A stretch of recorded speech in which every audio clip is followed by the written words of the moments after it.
భారత్ మాతా key జై.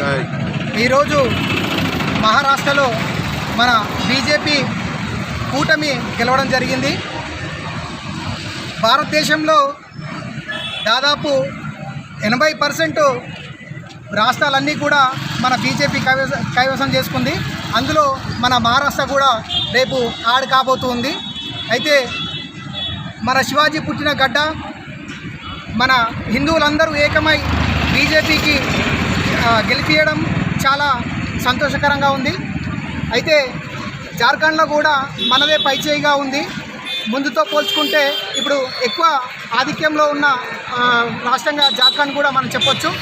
అయితే అదేవిధంగా మన తెలంగాణలో కూడా రాబోయే స్థానిక సంస్థల ఎన్నికలు జరగబోతున్నాయి. దాంట్లో కూడా ప్రతి ఒక్క హిందూ బంధువు అందరూ కూడా ఏకమై స్థానిక సంస్థలలో మన బీజేపీ పార్టీ ఎవరైతే బలపరుస్తున్నారో వాళ్ళకి సపోర్ట్ ఇచ్చి వాళ్ళని కూడా గెలిపిస్తే మనకు 2028లో మన తెలంగాణ గడ్డపైన కూడా బీజేపీ జెండా, కాషాయపు జెండా ఎగరవేయాలని మన ప్రజలందరినీ, తెలంగాణ ప్రజలందరినీ కోరుతున్నాను. స్థానిక సంస్థల్లో మన సత్తా చాటాలని ఈ సందర్భంగా ప్రజలందరినీ కోరుకుంటున్నాను. జై శ్రీరామ్. జై శ్రీరామ్. ఎంపీలకు ఎమ్మెల్యేలకు